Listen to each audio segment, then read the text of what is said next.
Olá pessoal, boa noite. Mais um vídeo aí da série. Hoje a gente vai tratar do assunto da Sprint 2, né? Então vamos começar do início.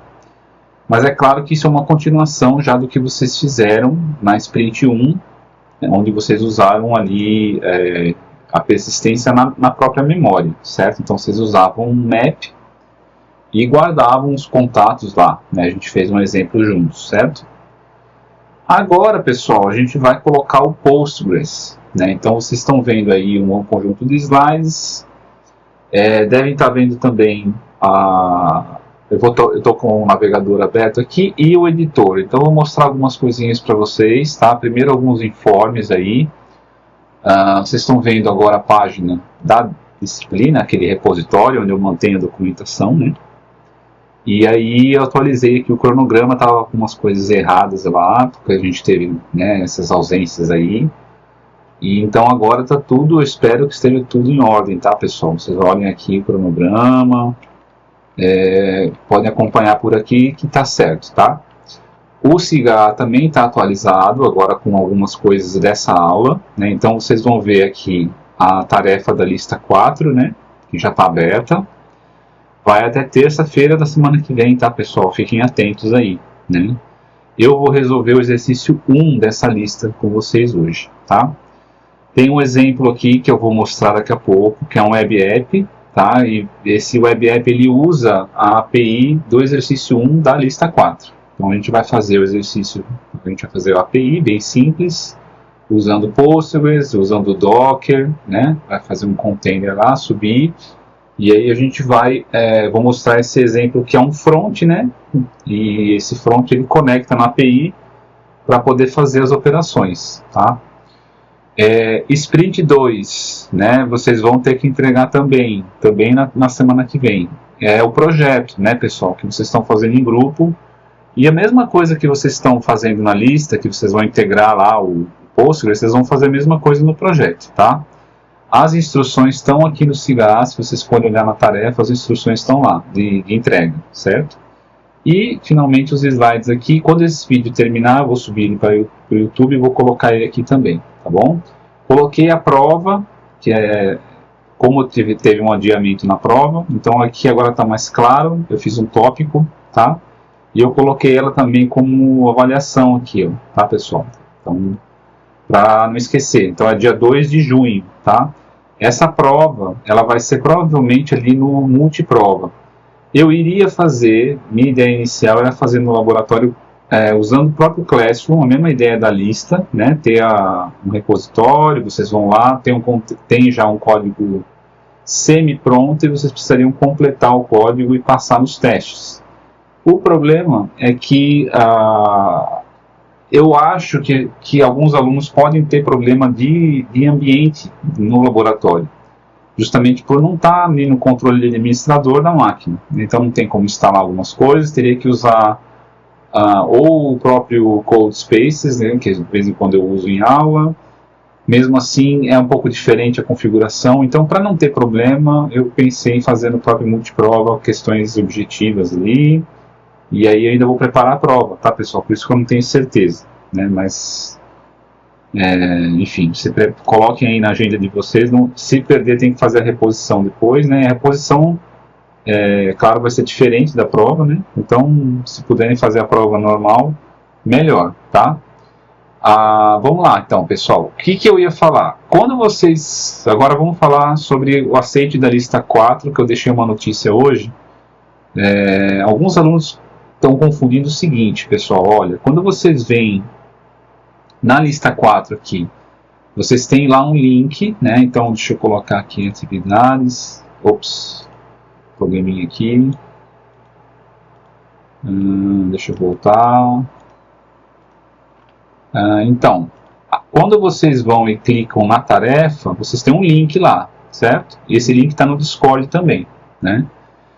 Esse link é o que vocês vão clicar para aceitar a tarefa. Então aí, quando vocês clicam nesse link, ele dispara lá o robô, né, que vai fazer uma cópia baseada num template, né? E essa cópia, eita, tá tudo dando probleminha aqui, deixa eu voltar.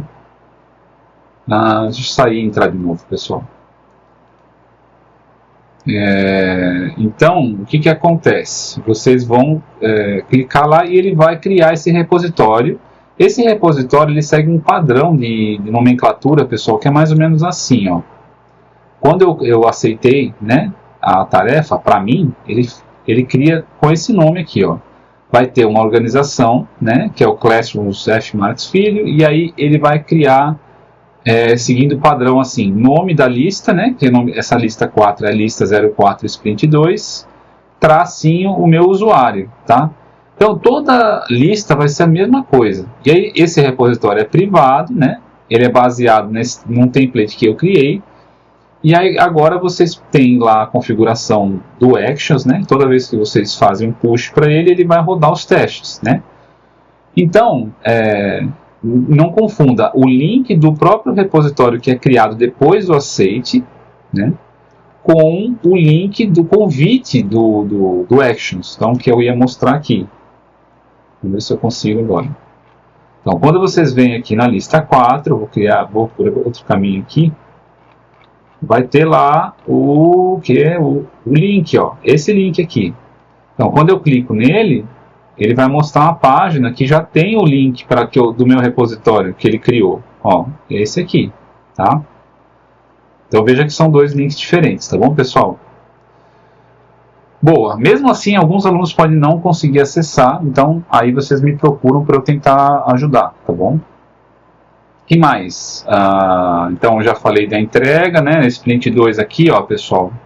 A entrega do projeto, que é em grupo, tá aqui tudo que vocês precisam fazer, depois lê com calma aí, tá bom? E aí agora vamos para os slides, pessoal. Então, eu vou passar pelos slides um pouco, assim, sem parar muito, porque depois, como a gente vai para o código, muitas coisas vão ficar claras no código.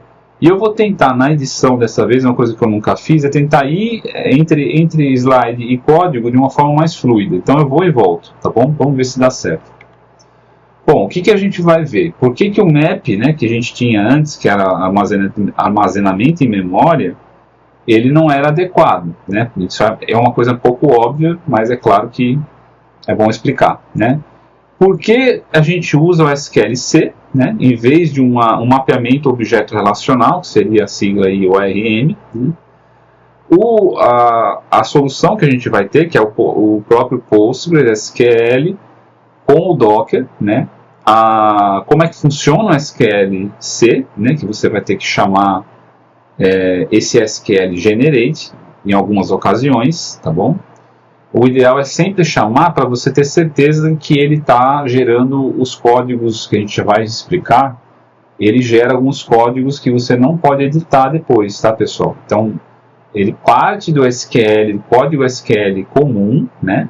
E ele vai pegar as entidades que você criou em Go e ele vai criar as funções que fazem as consultas no banco, tá? Então é isso, tá, pessoal? O que vai ficar para uma próxima, né? É a questão do join. Então, num próximo vídeo eu vou falar sobre essa questão do join. Então, vocês já vão entender. Um dos exercícios da lista 4 vai falar sobre isso, tá? A questão do repository, né, que é um tipo de padrão, né, para você poder isolar aí a persistência da camada de negócios. Então você pode trocar o componente de persistência sem maiores problemas, porque você tem um contrato, uma interface ali que ela é fixa. Então você troca a persistência e o código que faz, né, as consultas nem percebe, né? Então, essa questão de você ter encapsulamento aí nesse componente de persistência, tá? Isso facilita muito a manutenção depois. Aí vai ter a parte de migrations. Então, quando você quer migrar para uma nova versão do esquema do banco, né? Então, você vai versionar essas mudanças justamente para ter uma rastreabilidade aí do que mudou. Se tiver algum bug, você pode rastrear. E aí vai mantendo também essas evoluções aí versionadas. Se você precisar voltar numa versão anterior, fica fácil, né? E os testes automatizados que inicialmente estavam planejados para essa sprint, eu vou passar para a próxima, vai ficar para a sprint 3, que é a próxima, tá bom? Bom, então, volatilidade, primeira coisa, o problema do armazenamento em memória, ou seja, desligou o computador, você perde os dados, né? O map ele não é uma estrutura de dados que garante ordem, né? Ele não protege contra condições de corrida. Então, por exemplo, se duas threads, né, do seu processador estão querendo acessar a mesma estrutura de dados, ele não vai garantir a ordenação ali, né? Você teria que fazer um mecanismo por fora aí para conseguir né, não ter problemas aí de corrida, né? Então, o map não é considerado uma estrutura segura se você quer, se o seu requisito é ter um controle da ordem das operações, né? Por que isso é problemático? Porque se você tem uma situação onde você vai fazer, por exemplo, leituras e escritas, né? Dependendo da ordem, você vai ter resultados diferentes, né? E o que você quer garantir numa operação é que ela comece e termine sem que outra entre no meio e leia um dado, por exemplo, que ainda não terminou de ser atualizado, né? Então isso pode gerar inconsistências. Então a questão de proteger contra essa condição de corrida é uma das funções ali do banco de dados, né? Que o banco de dados vai servir, na verdade, como uma fonte de verdade do que o dado deveria ser, né? E aí ele vai conseguir evitar essas condições de corrida também, tá? E, finalmente, pessoal, se você tem uma situação onde você precisa escalar essa persistência, por exemplo, você tem um balanceador de carga, então você vai ter N instâncias, e aí você não vai conseguir, com N mapas diferentes, você não vai conseguir também uma boa consistência, né, no seu sistema. Tá? Então, o banco de dados ele passa a ser um ponto de coordenação. Tá? Aí, existem basicamente 3 possibilidades para a gente implementar a persistência. Né? Eu posso usar uma biblioteca aí que me ajuda a fazer um mapeamento objeto relacional. E seria o equivalente, por exemplo, ali no Java, usar Hibernate, por exemplo, tá? E no Go existem algumas bibliotecas, por exemplo, o Gorm, né? Só que é claro que essas bibliotecas elas incluem coisas que são camadas intermediárias ali de processamento que podem inclusive acontecer em tempo de execução, que coisas que você às vezes você tem que inspecionar para ver o que ele está fazendo.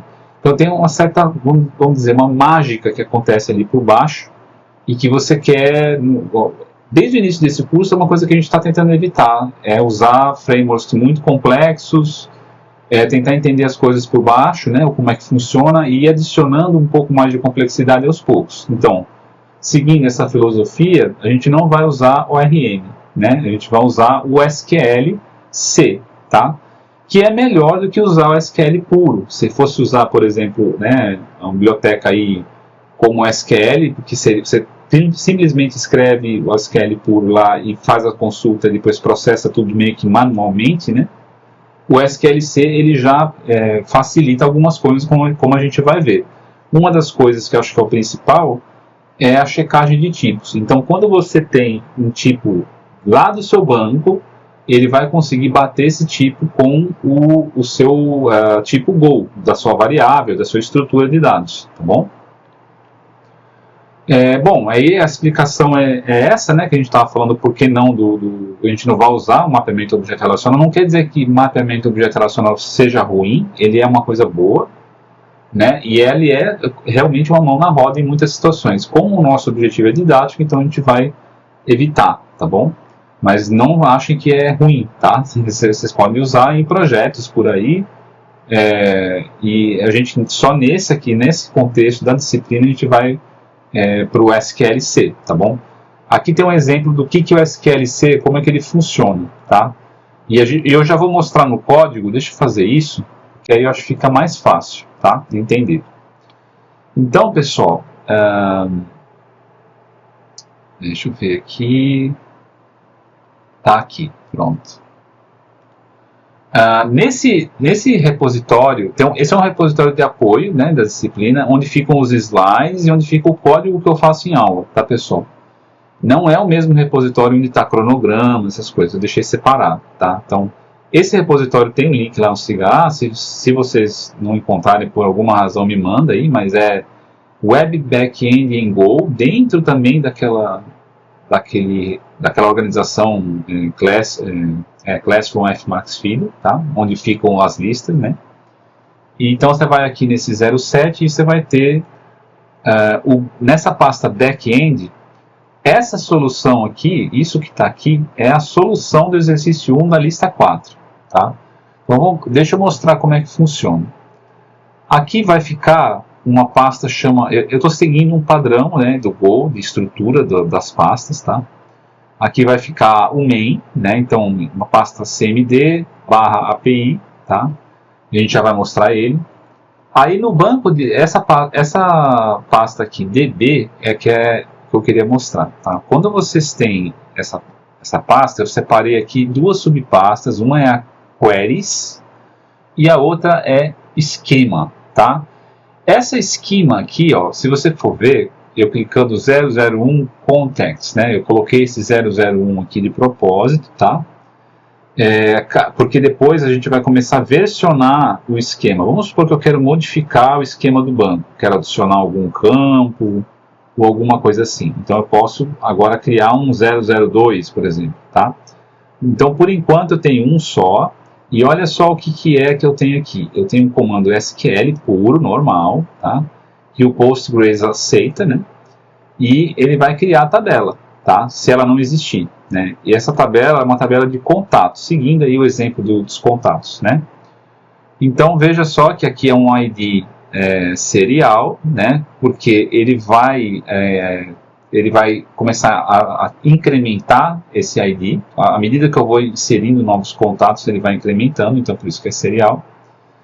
É uma chave primária, tá? Se vocês tiverem dificuldade com SQL, me falem, porque eu não sei exatamente se vocês já tiveram contato com SQL em outras disciplinas, acredito que sim, tá? E a gente também não vai precisar de nada muito avançado do SQL, tá, pessoal? Então, mas qualquer coisa grita, tá? Então, o nome é um texto não nulo, o e-mail é um texto não nulo único, ou seja, não pode ter nenhum outro texto igual, né? E eu vou ter também um timestamp aqui, tá? Que vai ser por default a hora atual, tá? Então, o que vai acontecer? Nesse caso, eu já rodei o tal do SQL Generate, que ele vai pegar essas duas informações, ou seja, o esquema e as suas consultas, tá? E vai gerar coisas aqui nessa pasta internal db, tá? Esses arquivos aqui, depois que você gerou com SQL Generate no seu terminal, você não precisa mais mexer, não deve mexer nesses arquivos, tá? Então, esses arquivos a gente não mexe. Além disso, deixa eu mostrar primeiro aqui as queries, né? Então, olha como é que funciona no SQLC, tá, pessoal? A gente já vai mostrar aqui nos slides. Deixa eu adiantar aqui. Bom, então assim, só estou mostrando os slides agora. Você não tem nenhum tipo de reflexão em tempo de execução, ou seja, aquelas mágicas que acontecem quando você usa o ORM. Então é bem direto, não sei se vocês perceberam. Aqui eu estou transformando... Ele basicamente lê código SQL com algumas anotações. Então, esse código SQL, essas anotações, elas significam o seguinte, tá? Se eu tenho um select desse aqui, ó, eu estou ordenando por created at e estou ordenando na ordem decrescente, tá? Vejam que eu usei, ó, o nome. Então, eu tenho um nome aqui que eu vou chamar de list contacts. Esse vai ser o nome da minha função, que vai listar os contatos todos, tá? E ele vai retornar olha, essa anotação, many. Isso quer dizer, é usado essa anotação quando eu tenho um select que vai retornar de 0 a n linhas, tá? Então ele vai retornar aqui uma coleção de contatos ou um erro, tá? No caso do getContact, é uma consulta que vai pegar um contato específico dependendo do ID, né? Então, olha como é que eu escrevi aqui, né? Eu usei esse cifrão 1, né, onde ele vai substituir o parâmetro, e o getContact, na verdade, ele só vai retornar um registro, né? Ele vai retornar uma estrutura aí populada se ele encontrar um contact com esse ID, tá? Que mais? Aí a gente tem também o createContact, que vai criar um novo contato. E detalhe aqui que tem esse returning asterisco. Isso significa o seguinte, pessoal, que ele vai retornar o que ele criou, tá? Basicamente está falando para o Postgres, olha, você vai criar aí um contato, eu vou te passar nome e e-mail, mas eu sei que você também precisa, né, como a gente viu no esquema, você vai ter o ID e o created@, que são coisas que são geradas pelo próprio banco, tá? Então, o banco vai inserir esse contato novo, quando eu pedir para inserir, e essas informações que são geradas a nível de banco vão ser retornadas, e aí eu vou ter a estrutura contact com esses dois campos preenchidos, tá bom, pessoal? E aí eu tenho também o delete contact, né, que eu estou aqui mandando deletar um contato que tem um ID específico, né, e ele vai verificar, a gente vai ver depois da implementação, vai verificar se o ID existe antes de mandar deletar, né, e caso ele consiga deletar com sucesso, ele vai retornar um código específico do HTTP e não vai retornar corpo nenhum na resposta HTTP. Ele vai só retornar o status, tá bom? E aí agora vamos ver, pessoal, aqui a questão do handler que eu implementei, tá? Ele já está implementado. Então, lembrando, pessoal, isso que está aqui é o exercício, exatamente o exercício 1 da lista 4, tá? Então, os testes também são os mesmos. E vocês vão perceber que os testes são muito parecidos, se não idênticos, aos testes que a gente fez na lista 3, quando tinha que inserir contato, tinha um CRUD de contatos. Tá? Então, se vocês fizeram a lista 3, vocês não vão ter dificuldade de entender os testes que são feitos, tá? Espera aí que eu adicionei um breakpoint aqui. Então, deixa eu colocar aqui mais para cá. Eu estou com o terminal aqui aberto, tá, pessoal? Porque eu estava fazendo os testes, né? Deixa eu baixar aqui. Bom, então, olha só. O exercício 1, migrar CRUD de contatos para o SQL C Postgres, né? Essa solução aqui, pessoal, eu achei meio redundante, eu acabei não adicionando, tá? Então deixa eu apagar essa parte aqui. Era um arquivo que tinha lá dentro que estava com uma explicação que eu tinha feito, mas eu não cheguei a terminar, melhor tirar, tá? Já acabei tirando e deixei o comentário aqui.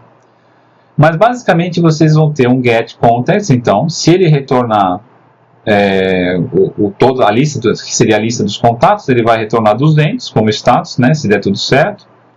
E no corpo da resposta HTTP, ele vai retornar um JSON, né? O postContact vai retornar 201 se der certo, e o objeto criado com o ID e o created@.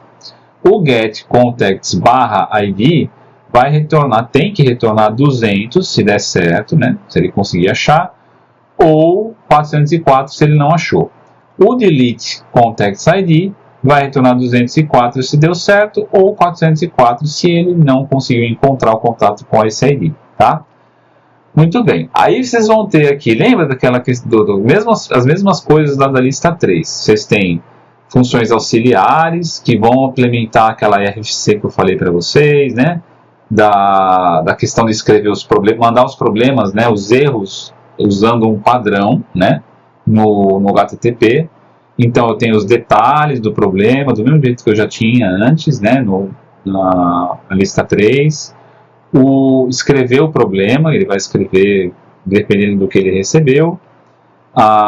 Escrever o JSON, que era também uma função auxiliar que a gente já tinha, tá? O que muda, né, pessoal? Eu tenho agora, dentro do meu tipo app, então veja que esse app é um struct, né? E o que ele faz? Ele não tem mais um map dentro dele, aquela estrutura de dados, e o tal do mutex, né? Agora entrou esse DB queries aqui, tá? Então isso aqui já está pronto. Quando vocês aceitam a lista 4, ele já vai, claro, copiar o repositório com todos esses arquivos aqui. E aí, na implementação, pessoal, que vai estar lá um to-do, que é um lugar que vocês têm que, a gente já vai chegar nele, é o lugar que vocês têm que preencher com o código para poder fazer os testes passarem. Inicialmente, os testes não vão passar, tá? Aí eu tenho esse roteador aqui, que é justamente o que vai pegar um pool do banco, tá, pessoal? Então ele vai pegar lá do banco um pool de conexões, né? É melhor do que ter que instanciar uma conexão completamente nova. Então esse pool ele já é uma coisa que o próprio Postgres oferece, e aí ele vai, se não der nenhum erro, ele vai retornar esse pool, tá bom? É claro que aqui eu estou passando uma variável de ambiente para ele poder saber como conectar no banco, tá, pessoal? Essa variável de ambiente ela já é setada automaticamente nos testes, né? Quando ele vai rodar lá a correção da lista, ele já seta essa URL. Mas é bom vocês setarem se vocês forem fazer um teste local, tá? Se for rodar tudo manualmente ali na mão, localmente, né? Vocês têm que setar isso aqui. Isso aqui está no README, né? Tá lá como instrução para vocês poderem fazer, tá bom?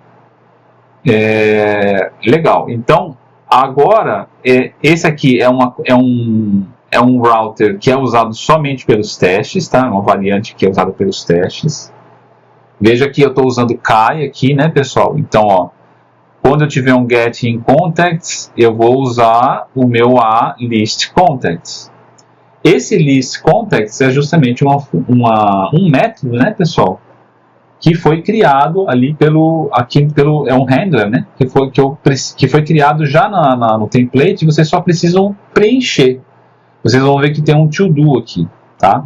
Então, olha só como é que está o meu list contacts, já que eu estou nele, né? Aproveitar para mostrar.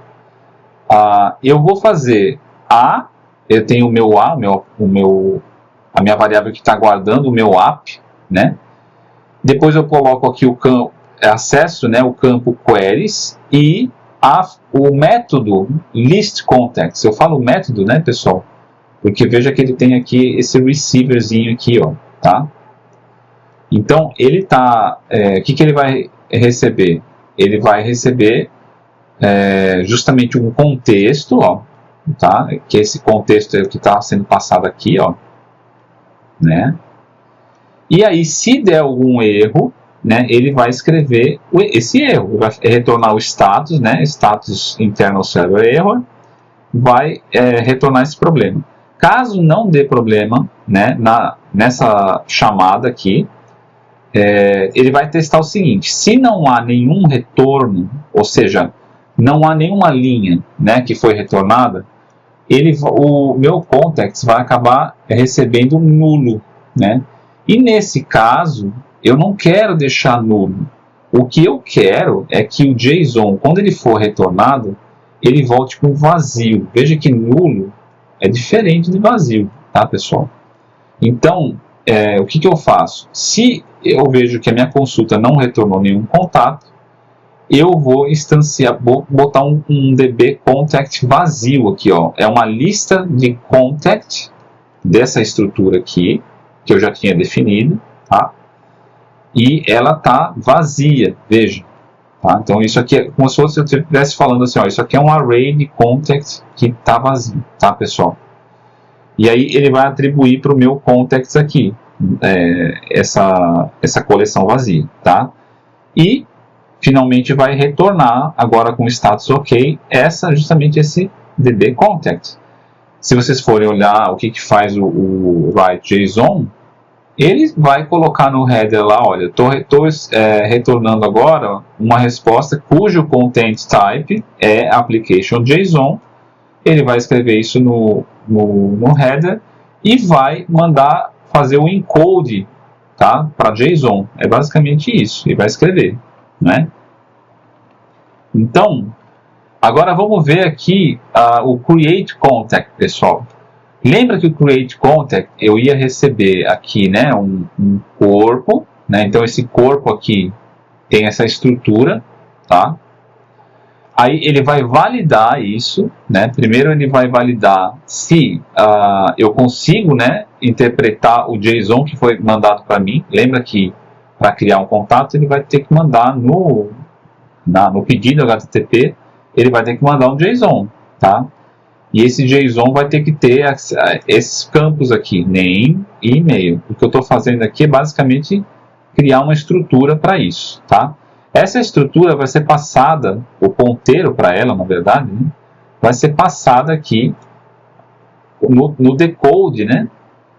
Tá? E eu vou pegar então o corpo do meu pedido, do meu request. Veja que R é request, né? É a variável que está guardando o meu pedido HTTP. E eu vou falar assim, olha, o que você conseguir decodificar desse pedido, coloca então em body, na minha estrutura Go aqui, tá?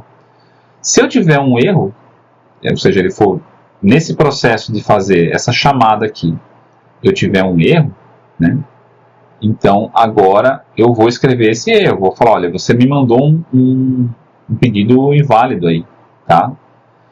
Se isso não entrar aqui, ou seja, não tem erro, então ele vai fazer uma validação, pessoal. Ele vai olhar aqui, ó, o nome tá vazio e o e-mail tá vazio.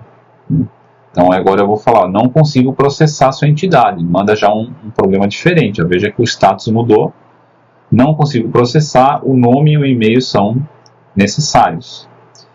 Beleza, então, quer dizer, deu certo eu decodificar o que ele tinha me mandado lá no JSON no pedido, deu certo também a minha validação, né, passou, então agora eu vou criar o contato de fato, né? Então, olha só como é que funcionou. Eu vou chamar o queries, do mesmo jeito que eu tinha feito o list contacts antes, agora eu vou chamar o create contact, tá? Vou passar o contexto, e aqui, ó, pessoal, eu vou passar como segundo parâmetro esse db create contact params, tá? Veja que eu estou acessando do corpo que eu tinha decodificado, eu estou acessando o name, do corpo que eu tinha decodificado também estou acessando e-mail, e eu estou passando então essa estrutura aqui para a função create contact. Então ele vai pegar essas informações e vai criar o contato, né? Se não houver problema, né, ele vai passar para cá e já vai retornar o JSON com as informações corretas que foram criadas no banco, que já vem com ID e vem com created at preenchidos, né? Só não vai acontecer isso se ele retornar aqui antes, porque teve algum problema lá interno no servidor para criar o contato, tá bom? Get contact, mesma coisa, também é um método. Veja que ele tem o receiver keyzinho aqui, ó. Então, ó, essas são as minhas funções, né? Get contact vai buscar um contato específico pelo ID, né? Então, o que eu vou fazer? Eu vou, lembra, usando o KAI aqui, ó, eu vou acessar o parâmetro da minha URL que eu chamo de ID, né? Se o erro, né, ao fazer essa conversão, imagina que eu acessei o parâmetro e aí eu tentei converter ele, né, para inteiro, tá? Se teve um erro nessa conversão, eu vou falar que o ID deveria ser um inteiro e vou retornar, vou embora, tá?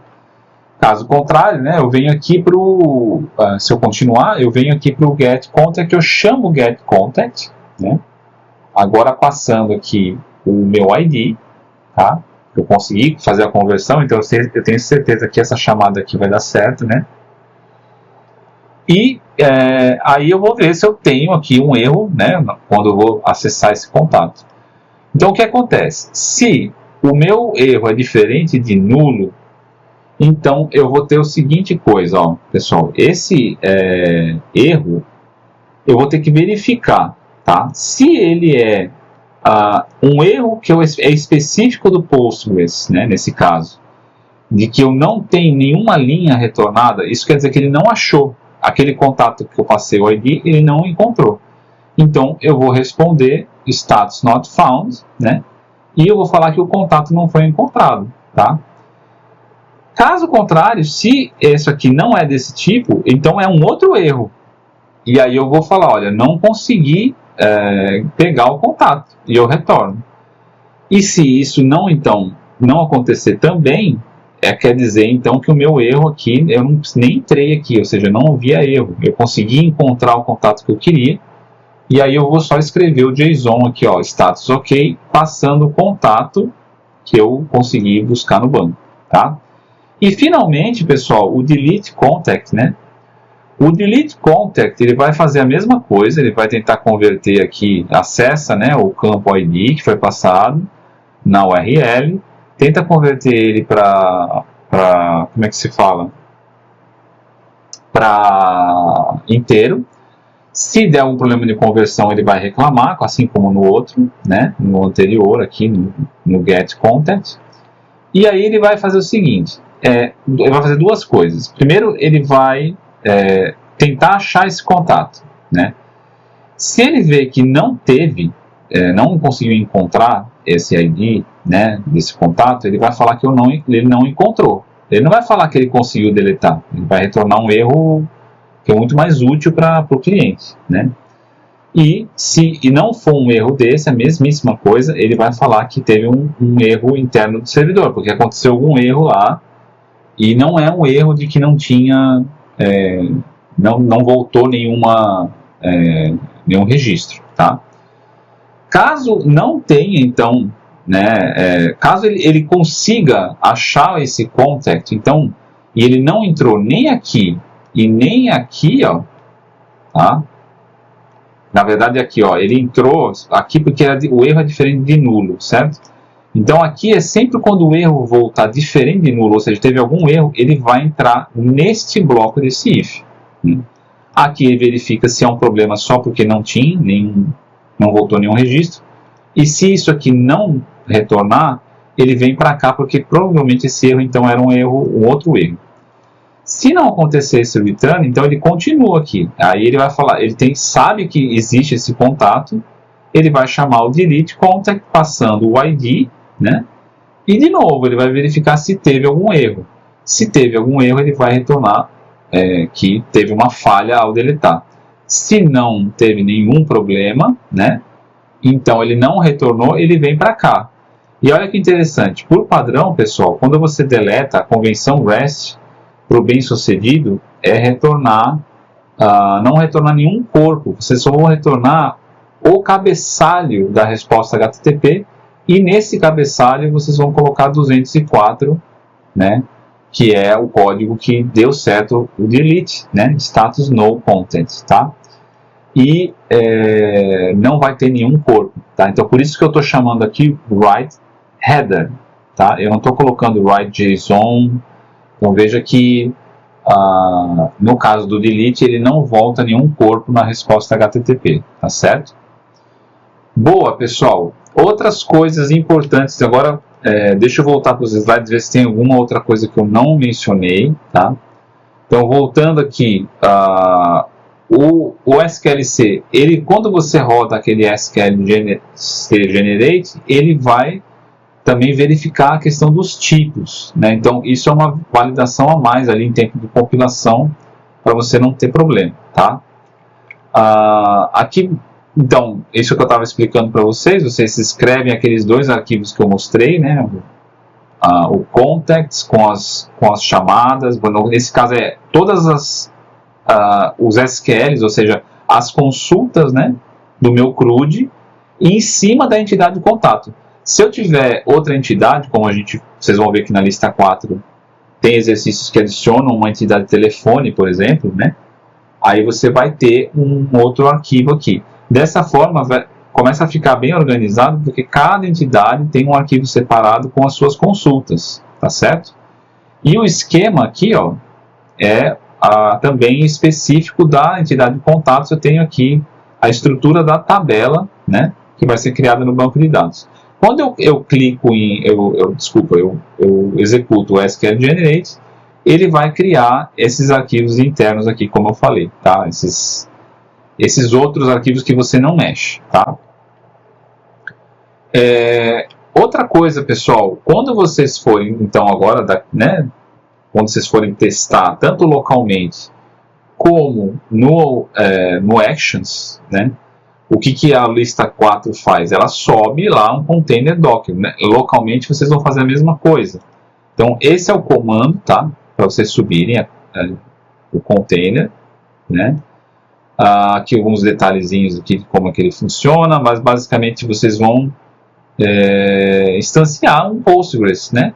E aí ele vai ter lá um banco de dados que vocês vão criar, e ele tem usuário e senha, e vai ficar lá, quando ele subir, ele vai ficar numa porta, normalmente essa 5432, tá?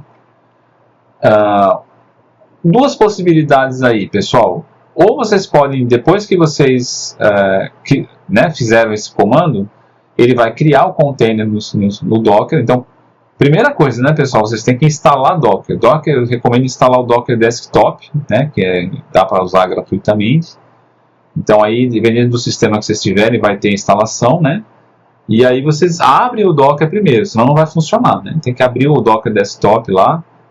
Ele tem que estar rodando, né, o Docker, e aí vocês vão conseguir executar, tá? Quando vocês fazem isso, vocês pegam essa imagem, ele vai subir esse container. Então, por exemplo, eu consigo rodar, dentro do container, eu consigo rodar o PSQL. O PSQL, o que é? É o cliente Postgres. Caso vocês queiram entrar no banco, ver como é que ele está, executar comando SQL lá dentro para ver se está tudo certo, tá? Outra possibilidade também, né, pessoal, que eu uso mais do que essa, aqui essa primeira, né, é você já instalar o cliente, porque vai precisar, né? Então, não é só nessa lista que a gente vai usar o Postgres, a gente vai continuar usando o Postgres nas outras listas também. Então, já pode instalar o cliente, né, que na linha de comando ele vai responder por PSQL, tá? Veja que uma terceira opção é instalar tudo, inclusive o servidor, mas não precisa, tá?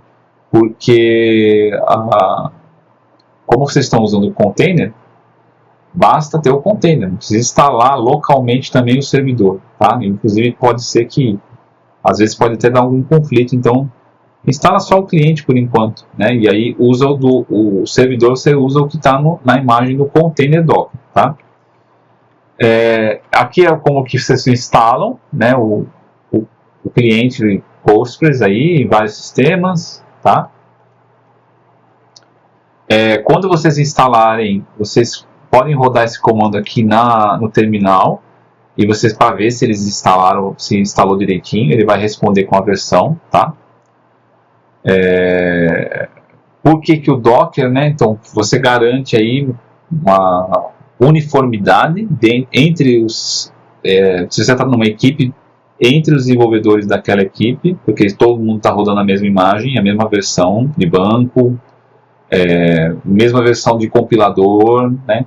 Então essa padronização ela ajuda a evitar problema, né, de compatibilidade, e é a mesma versão que está rodando na produção, então isso diminui ainda mais o problema aí de conflito, de ferramenta e tudo mais, tá? A gente desliga SSL, né, para poder se testar localmente, mas na produção quase sempre você tem que configurar isso aqui para ter mais segurança, tá? Mas para teste local não precisa. Como eu mostrei para vocês, vocês vão criar naquele arquivinho lá, ou colocar o SQL que cria a tabela, tá? Aqui tem uma explicação, já passamos por isso, então eu vou seguir. Vocês vão sempre escrever, né, o esquema aí, né, de acordo com esse padrão aqui. Então, toda vez que eu quero criar uma nova entidade, eu vou lá na minha pasta DB esquema e eu adiciono um SQL diferente ali, dependendo da entidade, né? Quando você então gera, ele vai gerar aqueles arquivos, e você vai usar no seu código Go, você vai usar os métodos que ele criou automaticamente, certo? As anotações aqui do SQL, C, né, que eu tinha falado, que eu mostrei no arquivo. Então, many é para um select que não tem um limit, não tem um número de registros conhecido, né? E aí aí segue, né, pessoal, que a gente já tinha visto antes, tá? Depois dá uma olhada aqui para vocês verem, se tiverem alguma dúvida, podem olhar os slides também. Aqui alguns exemplos, tá, pessoal? Então, exemplos aí de updates também, então coisas que a gente ainda não vai usar nesse exercício particular, mas já tem algum exemplo aí que vocês podem se basear. A gente vai usar join também na próxima aula, tá? Então, mas por enquanto vamos deixar mais simples para a gente conseguir fazer rodar uma primeira versão aqui da nossa API, que é o que a gente vai fazer daqui a pouquinho, tá?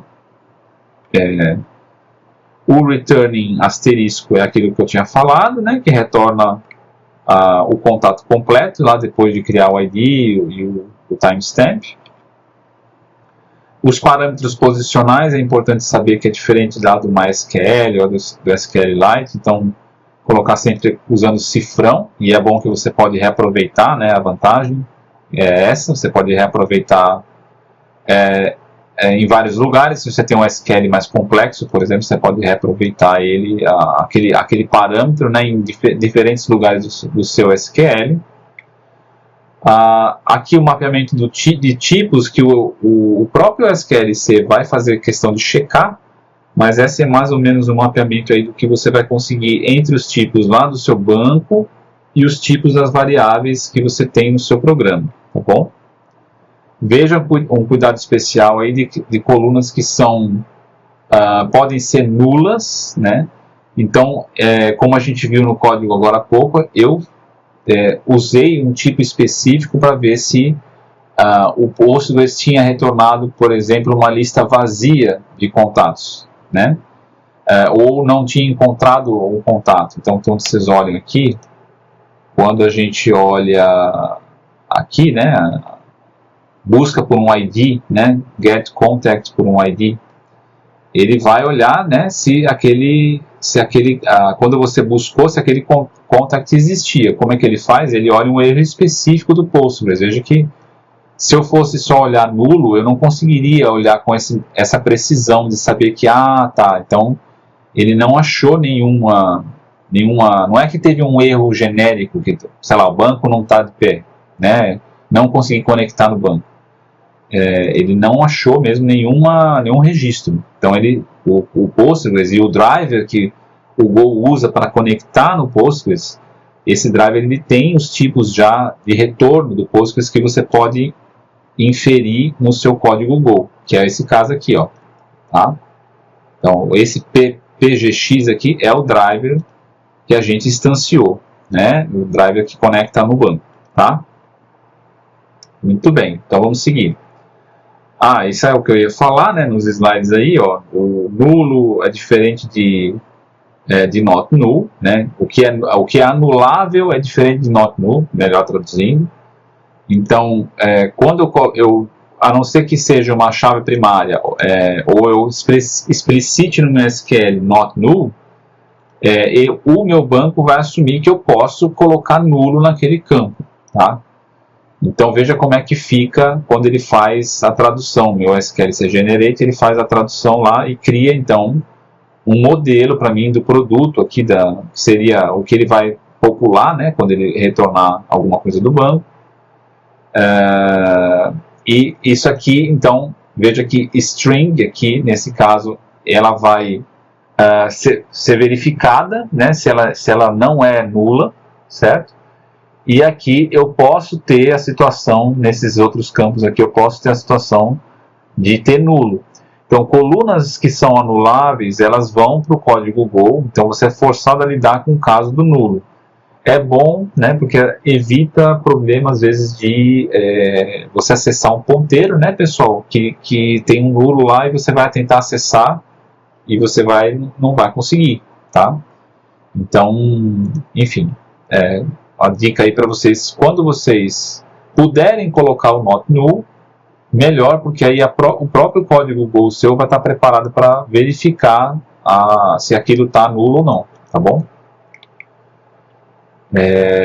Então, esses são os arquivos que o SQLC gera, né? Depois dá uma olhada nisso aqui, mas vocês não devem editar, certo? A ideia do pool de conexões, então você tem, com o pool, você tem várias conexões já preparadas para serem usadas, né?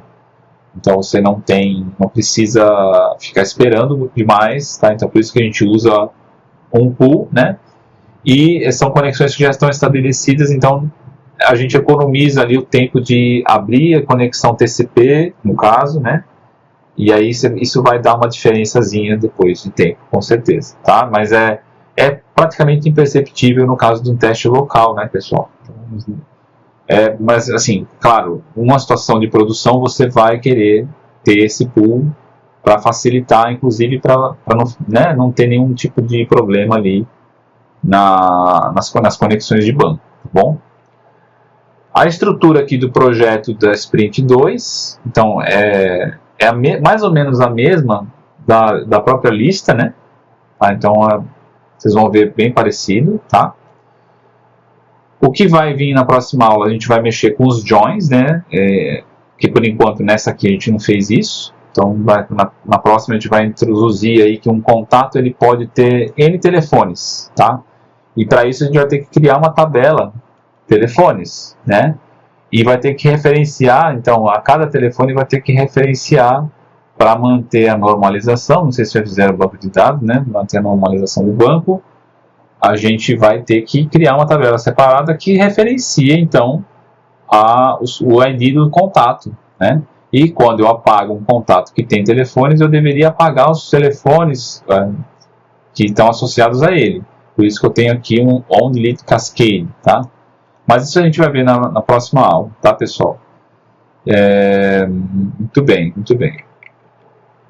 Bom, então hoje a gente passou, né, pessoal, finalmente a nossa API de contatos, tá? Para usar Postgres e SQLC. O que eu queria agora falar bom, a entrega da Sprint 2, vocês vão fazer basicamente o que a gente fez aqui nesse exercício, tá? Pegar o projeto de vocês e usar Postgres agora, tá? Isso se vocês já não integraram o banco de dados, né? E vai ter que ter um relacionamento nesse projeto que usa join, tá? Um relacionamento 1 para N. Então, assim como um contato pode ter N telefones, tá? Então, vocês vão fazer, no projeto de vocês, encontrar um relacionamento desse tipo, tá? O esquema vai estar também usando o SQLC, então vai ter uma versão, né, que vocês vão manter no sistema de controle de versão, o vídeo e, opcionalmente, o Docker Compose, tá? Então, deixa eu ver se tem mais alguma coisa. Como entregar, né, a Sprint 2, no caso aí em grupo, tá? A estrutura do vídeo, como é que vai ser avaliado, tá? Depois vocês dão uma olhada aí. Lembrar que nessa Sprint 2 os testes automatizados ainda não são um requisito, antes era, mas como a gente está um pouquinho atrasado, eu deixei essa parte para a Sprint 3, tá? A Sprint 4, tá? Olhem, pessoal, os enunciados da lista 4, tá? Vejam lá o que tem que fazer. Lembrar também que é para a semana que vem, tá, pessoal? Não é essa outra, né? Tá para o dia 19, tá bom? Então aí os próximos passos, algumas leituras aqui, vocês podem olhar, tá? Muito bem. Então, deixa eu encerrar não, eu estou gravando separado aqui. Muito bem. Então agora a gente está gravando aqui a tela. Deixa eu mostrar para vocês uma coisa interessante, tá?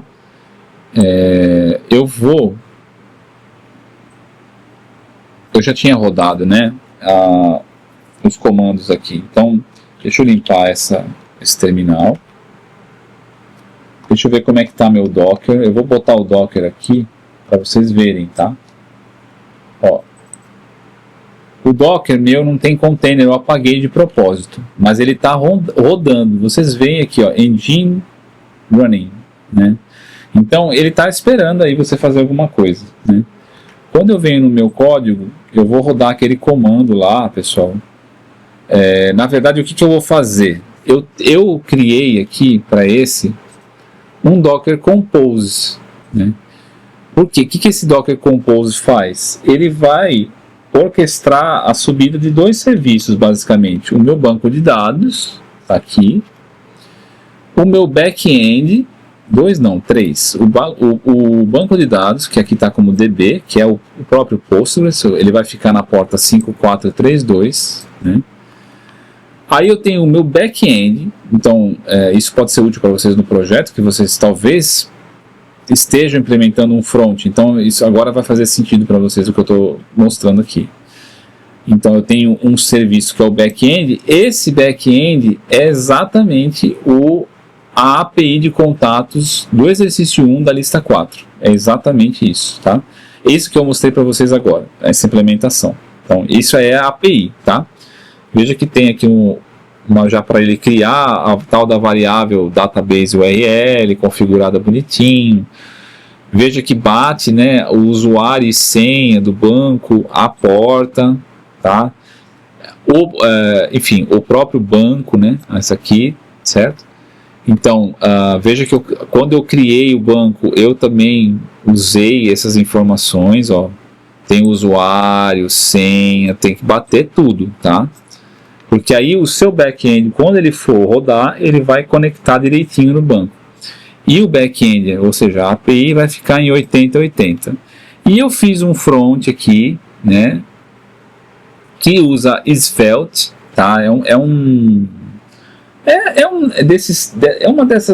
Desses frameworks de front, tá? Que você pode utilizar. Não é obrigatório, só vou mostrar aqui como uma demo, né, para ver que vocês verem a integração, tá? E ele vai estar rodando aqui no meu navegador. Eu vou acessar como é que se diz? O front nessa porta, tá bom? E, claro, ele só vai subir o front depois que subir o back, né? Tá? E a mesma coisa que o back, ele só vai subir depois que subir o banco de dados, tá? Então tem essa sequência, sobe o banco, sobe o back-end, depois vai para o front, tá? Deixa eu rodar então aqui o Docker Compose, e eu estou passando Docker Compose up -- build, tá? Porque eu quero também que ele também faça a compilação direitinho. Ó, então o que ele está fazendo? Ele está baixando a imagem agora do Postgres, isso. Ou já baixou, talvez já pegou da própria cache. Enfim, criou o container aqui do Postgres, criou o container, ó, criou o container do banco de dados, o do back-end e o do front-end, tá? Aqui ele está reclamando um negocinho aqui, mas rodou, mas subiu mesmo assim. Depois eu vou ver que erro que é esse. Está usando Vite, né? Então deixa eu subir para cá. Boa, pessoal. Então o que aconteceu aqui? Vocês vão ver que no meu Docker Compose, no meu Docker, ele tá aqui, tá rodando bonitão. Ele não tava, né? Lembra? Agora ele subiu e tá rodando, ó. Eu consigo ver que ele tá consumindo CPU, tá consumindo memória, bonitinho. Então isso aqui é importante. Subiu aqui o seu container, legal. Então quer dizer que já adiantou algumas coisas. Deixa eu mostrar uma coisa. Isso aqui é a página, tá, do meu web app, né? Deixa eu dar um reload aqui, porque, enfim, já tem um contato aqui de exemplo, tá, pessoal? Então vamos fazer uma coisa antes de usar a minha interface web, aqui no meu front. Deixa eu mostrar para vocês, eu baixei um programinha, ele é igual o Postman ou o Insomnia, tá? Mas como o Postman e o Insomnia, eles começaram a ficar muito complicado, eu fui pesquisar, assim, o pessoal sugere alguns aí, mas eu achei interessante esse aqui. Chama Bruno. Então, se vocês quiserem experimentar, é a mesma coisa, tá, pessoal? Só que eu achei ele um pouco mais simples, mais fácil de mexer, porque os outros eles têm muita coisa como que eu vou dizer? Eles meio que fazem a venda casada. Você baixa o negócio de graça, mas eles já tem um monte de coisa na interface que te faz ir para algum lugar para você pagar ou contratar mais alguma coisa. E eu só queria usar enfim, algum jeito de testar a minha API usando as chamadas. Então o que eu fiz, né? Eu sei que minha API está em 8080. Eu criei aqui um tipo de consulta que é o Get Contact by ID. O que eu faço? Eu passo o meu ID aqui, ó, né, ou o número que eu quiser. Se eu mandar aqui, eu vou ver que ele vai retornar esse JSON, tá? Se eu buscar um diferente, ele vai retornar Not Found. E o 404, Contact Not Found, exatamente o que eu queria. Se eu quiser que ele liste os contatos todos, né, eu vou mandar esse get dessa forma, sem o ID. Tá? Então, para vocês verem que dá para usar um programa assim para testar a API de vocês antes mesmo de você precisar ter algum front, né? Tá bom? Então, eu só criei esses dois aqui, esses dois tipos de get. Depois, né, eu poderia criar as demais consultas, né, o post, o delete, para testar, certo? Deixa eu ir lá para minha interface. Deixa eu ver que eu estou mostrando um negócio errado aqui. Pronto. Então, deixa eu colocar um outro nome aqui, sei lá, rodolfo@ufrn.br.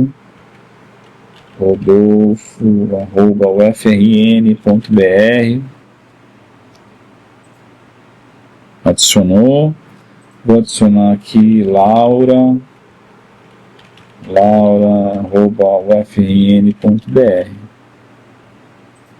Vou lá na minha...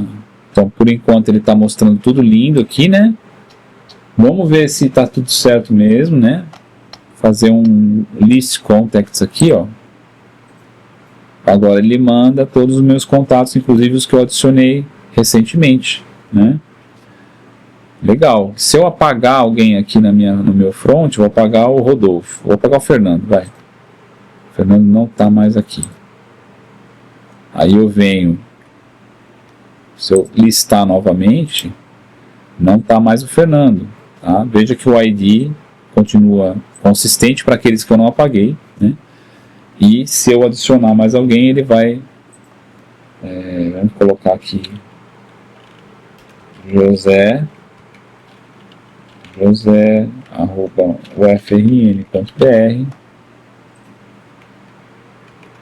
Eu vou estar com o meu José aqui com o meu ID 4, então é serial mesmo, tá? Beleza, pessoal? Então, na verdade, esse aqui tem um try, não sei o que, ó, não sei o que, mas mesmo assim eu achei que está um pouquinho mais limpo ainda que os outros. Legal? Então, isso aqui, o código desse web app, né, novamente está aqui nesse repositório Web Backend in Go. Vocês vão encontrar esse exercício particular na pasta 07 PostgreSQL-C. Essa pasta SRC onde eu guardo o código que eu faço em aula. Aqui tem um back-end, um front-end, tá? Um outro detalhe também, pessoal, se vocês tiverem algum problema com o Go, principalmente nas dependências, tem um comando que vocês rodam, deixa eu abrir aqui. No caso do back-end, 07, não, SRC 07, deixa eu aumentar um pouquinho. O comando é assim, ó, go mod tidy, tá? Tem que rodar dentro do back-end. O que for do Go, vocês rodam dentro do back-end. O que for front-end, vocês rodam no front-end. Go mod tidy para deixar arrumadinho. Isso aí às vezes resolve problemas de dependência, tá? Você pode ter, às vezes é comum ele estar reclamando que alguma dependência ele não está encontrando, tá? Aí vocês rodam aqui. Legal? E lembrar também, pessoal, deixa eu ver aqui o SQLC, se ele está instalado aqui.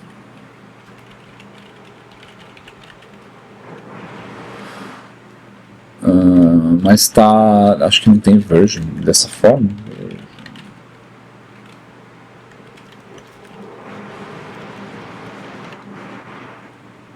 Não, espera aí, ele está respondendo. Tá. Deixa eu ver se... Ah, é sem o tracinho. No caso aqui eu estou com a versão 1.30, tá, pessoal? Rodando local, né? Se eu, por exemplo, apagar, só para mostrar para vocês, apagar essa pasta, né, do internal lá, eu posso vir aqui e sqlc generate. Ele vai pegar aqueles arquivos, né, que eu configurei, que eu mostrei para vocês antes, e vai gerar novamente a minha pasta internal direitinho, ó, tá?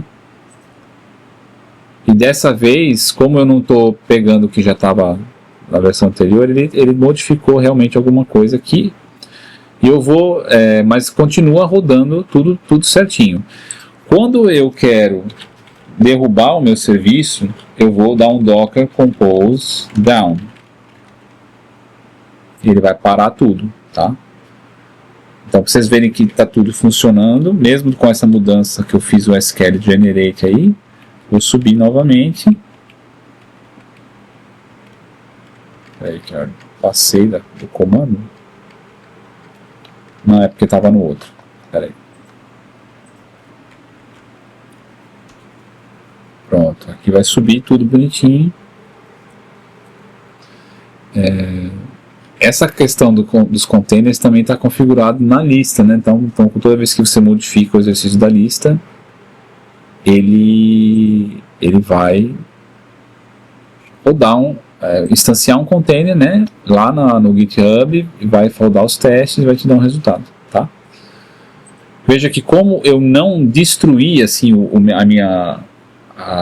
meu container, eu só derrubei ele, ou seja, né, liberei as portas, né, eles não ocupam mais memória, mas eles continuam em disco. Então, quando eu subo novamente, o meu banco sobe com os registros, tá vendo? Né? Beleza, pessoal? Então, olha, a próxima aula eu vou falar dos joins lá, a questão dos relacionamentos, né? Para dar suporte também para os próximos exercícios da lista. Qualquer dúvida, vocês me procuram, tá? E até terça-feira, nessa semana a gente vai ter aula presencial na terça e na quinta vai ser acompanhamento de projeto online, tá bom? É isso aí, pessoal. Abraço.